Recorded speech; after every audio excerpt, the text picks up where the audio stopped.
So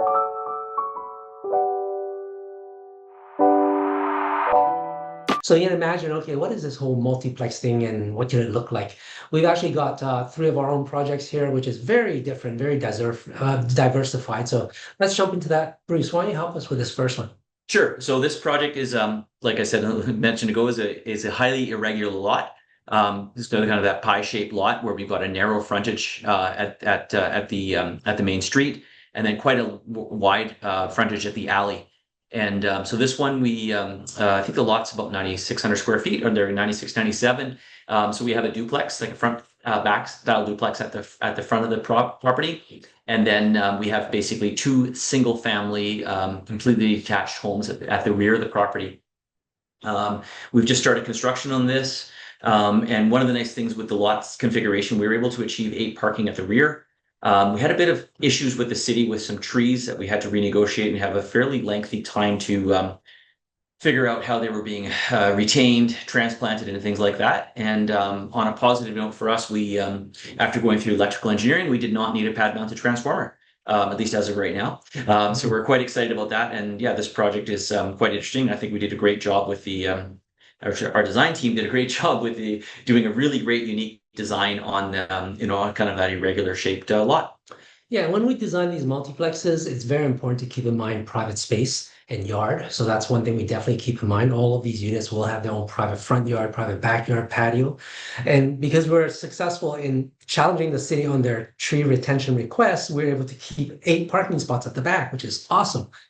This is a West Side home, so that's going to be very important for the end user.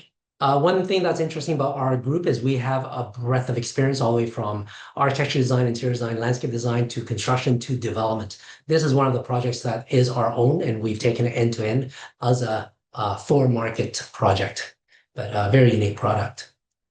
Okay, so this one, these are some renderings here of this unit. So very tall now, you're allowed a good height. We took advantage of that, and you can see on the top left picture, every unit, except the rear building, every unit has a rooftop deck and a 3rd floor balcony. So that's just unbelievable. Modern design, private walkways, private yards. So it's going to be a really fun and exciting development in the Dunbar neighborhood. All right, so I'll talk a bit about this one. This one we're doing for a client. So this one we're designing and maybe we're building. We'll see. For us, what's unique about us is we really don't have to do everything end to end. We partner with a lot of builders who just do design. But sometimes clients, end user clients like this family is really 4 families, 4 brothers that came to us, and they needed help end to end. So we could do this whole thing for them if they want. Essentially, it's 4 units, 2 buildings, side-by-side duplex on the back building, and then well, front back. It's a corner site, so depending on which way you look at it, front, back, or side on the front building. They're Middle Eastern. They like more of the traditional design, which is fine. Yard space, you can see the color coding there. But basically R11, and the lot is pretty good size, 8,300. 68 feet wide. Each unit end up being about 2,100. Keep in mind, this is not for the market. So they wanted a house size unit, every brother, and everything had to be equal. This was very important for their family, which is fine. We have a long experience dealing with custom homes. So we make sure the yards were equal, the floor areas were equal, all of that stuff.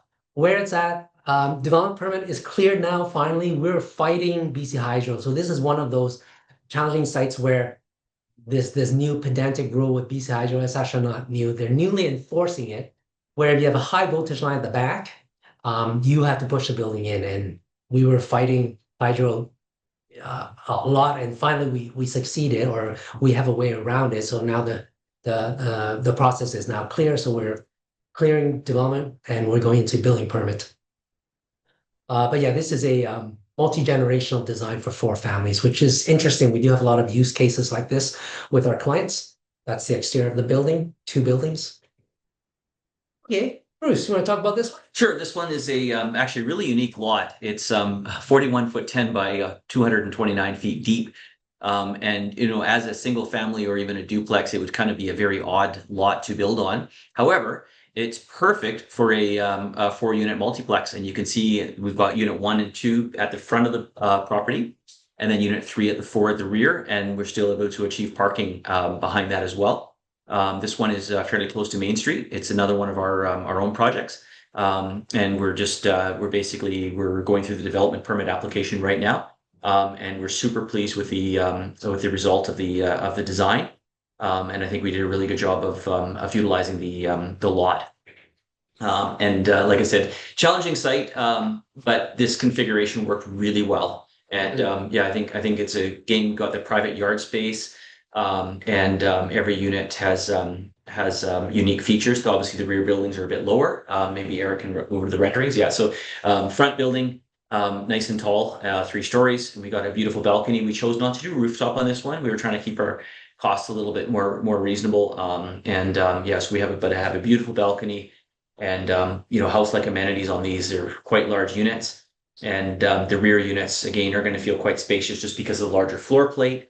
But really nice configuration, and we're quite excited. Hopefully, we'll start construction on this soon and get this one to market.